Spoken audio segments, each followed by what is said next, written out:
పడిపోతున్నారు. సో ఇలాంటి కాలర్స్ కూడా ఉన్నారు. సరే అది చూద్దాం మళ్ళీ.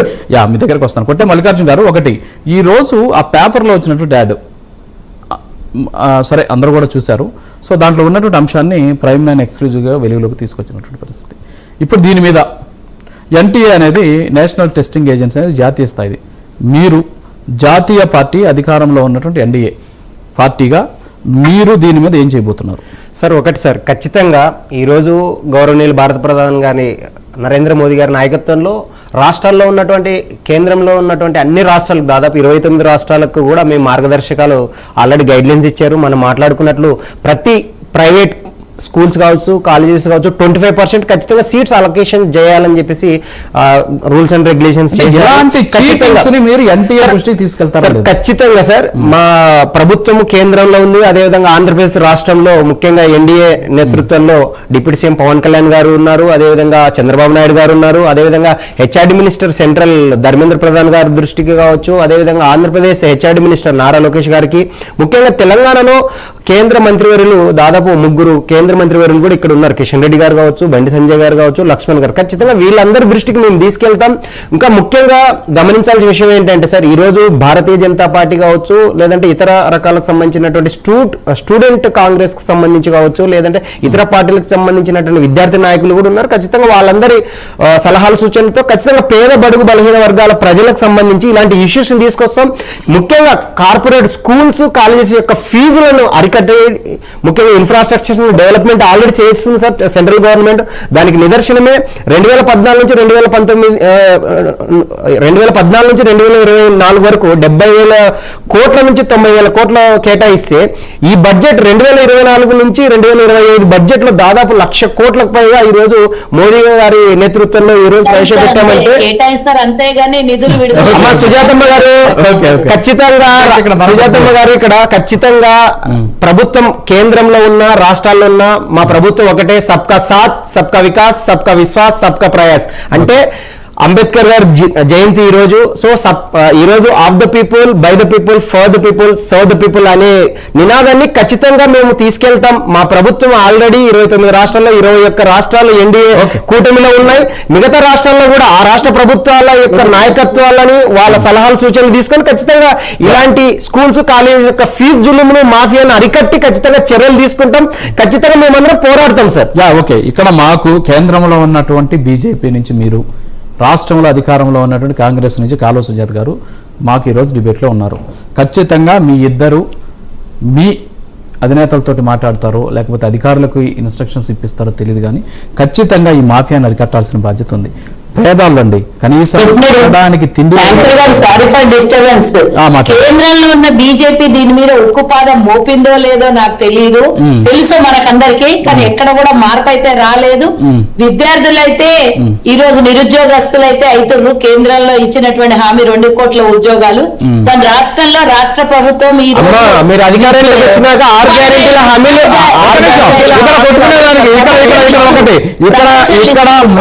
ఇక్కడ ఉన్నటువంటి మోడరేటర్ మిగతా 3 కూడా తల్లిదండ్రుల పక్షాన మాట్లాడాల్సిందే. ఇంకా ఎక్కువగా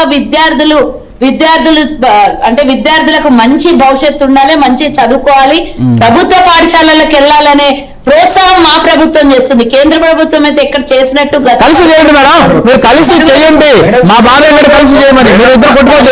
ఇక్కడ సుజాత గారు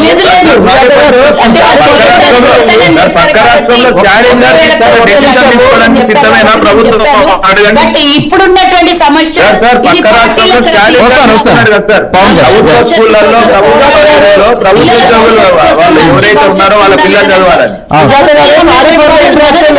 అనేది మీరు చెప్పినటువంటి మాట నాకు ఉపేక్షించారు కదా.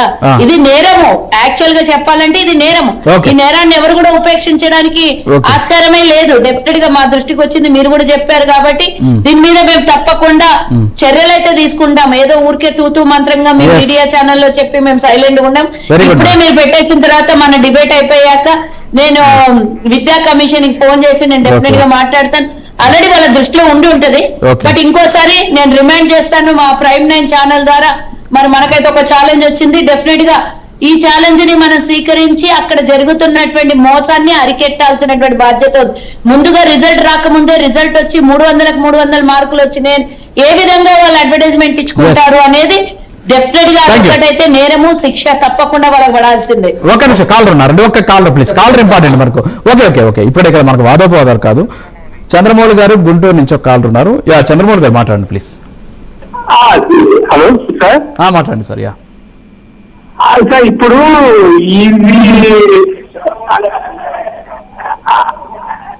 సార్ ఇప్పుడు ఈ ప్రైవేట్ ఇన్స్టిట్యూషన్స్ ఇవన్నీ కూడా కాకుండా అసలు గవర్నమెంట్ చేతిలో ఎందుకు తీసుకోదు విద్యా వైద్యం? అదే కదా కంప్లీట్ గా గవర్నమెంట్ విద్యా వైద్యం అనేది ఈ రోజు చాలా బడ్డెన్ విషయం. నార్మల్ పీపుల్ కి ఎవరికైనా సరే ఒక వ్యక్తి సంపాదించినటువంటి సంపాదనలో దరిదాపు 80 to 90% పిల్లల చదువులకి వైద్యానికే ఖర్చు అవుతుంది. ఓకే అవును.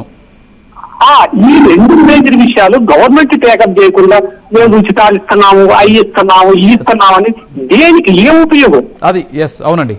ఇప్పుడు మనకు అది లేకుండా కంప్లీట్ గా ఈ రెండు గవర్నమెంట్ టేకప్ చేసి జనానికి ఇస్తే సరిపోతుంది కదా. యా ఖచ్చితంగా సార్, ఖచ్చితంగా మంచి ఆలోచన అది. సరే చూద్దాం, మనకి ప్రభుత్వాలు ఎప్పుడు మారుతాయో చూద్దాం. యా మీ వర్షన్ ఖచ్చితంగా చెప్దాం బయటికి. ఇంకొకరు కాలర్ ఉన్నారు, పిడుగురాల నుంచి సూర్యనారాయణ గారు ఉన్నారు. సో ఒక్కసారి మాట్లాడండి సూర్యనారాయణ గారు.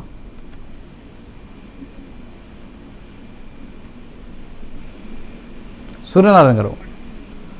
రాజు గారు నమస్తే అండి. సార్ నమస్తే, చెప్పండి. మీరు చాలా నిష్పక్షపాతంగా మాట్లాడతా, దానికి నేనైతే హాట్సాప్ చెప్తున్నా. Thank you sir. ఎందుకంటే ఉదయం డిబేట్ చూస్తా, మీరు చూస్తా, మీకంటే ముందు నిన్న బ్రహ్మనాయుడు డిబేట్ చూశాను. సార్ అయితే ఇప్పుడు మనకు అంతకుముందు ఆరోగ్యశ్రీ అని అంత వైద్యం పేదవాడికి అందట్లేదని ఆరోగ్యశ్రీ అని తెచ్చిన రాజశేఖర రెడ్డి మనం నెత్తిన పెట్టుకొని చూపించాం. పేదవాడికి వైద్యం ఉన్నట్లేదనే కదా ఆరోగ్యశ్రీ తెచ్చింది. అవును, కానీ కార్పొరేట్ హాస్పిటల్స్ ఇస్తాం మనం డబ్బులు. అది అయితే నేను ఇప్పుడు అదే సార్ ఒక్క నిమిషం నాకు ఎక్కువ టైం అవుతుంది. నేను స్ట్రైట్గా మాట్లాడతా. రాజుగారు నేను స్ట్రైట్గా మాట్లాడతా, మీరు నన్ను డిస్కైడ్ చేయొద్దు. ఓకే, నేను స్ట్రైట్గా మాట్లాడతా. అదే మీరు డిస్కైడ్ చేసి నేను డైరెక్ట్గా మాట్లాడతా. తప్పులు జరగకుండా ఆరోగ్యశ్రీలో తప్పులు జరిగిన దానికి మనం రెక్టిఫై చేసుకుంటా వైద్యాన్ని ఫ్రీగా ఎందుకు చేసినట్టు విద్యను ఎందుకు ఫ్రీగా చేయలేరు ప్రభుత్వాన్ని? ఇప్పుడు కూడు గుడ్డ విద్యా వైద్యం ప్రతి పార్టీ సిద్ధాంతాలు ఈ కూడు గుడ్డ ఫ్రీ వైద్యం నేను చెప్పుకుంటా కదా, ఇంట్లో ఇది కూడా ఉన్నాయి కదా. అవును, రాజుగారు నేను సైడ్ గా మాట్లాడుతున్నా, అవునా కదా? అవునండి, అవును. ఇప్పుడు ప్రతి పార్టీ నాకు సిద్ధాంతం ఉంది. ప్రతి వ్యక్తికి ఫ్రీగా వైద్యం అందాలా, ఫ్రీగా విద్య అందాలా, ఫ్రీగా ఫుడ్ అందాలా. ఎలా సార్ ఒక్క మాట, రాజుగా ఒక మాట, ఇలా మన రాష్ట్రంలో ఎన్ని కుటుంబాలు ఉన్నాయి, ఎంతమంది రేషన్ కార్డులు ఉన్నాయి, అందరూ బిలో పావర్టీ అవుతారా? అవును. మరి అంటే బిలో పావర్టీ ఎందుకు ఇచ్చారు? బిలో పావర్టీ రేషన్ కార్డు మీద దేశానే కాబట్టి, ఇవన్నీ రేషన్ కార్డు మీద దేశానే కాబట్టి అందరు రేషన్ కార్డు వాళ్ళ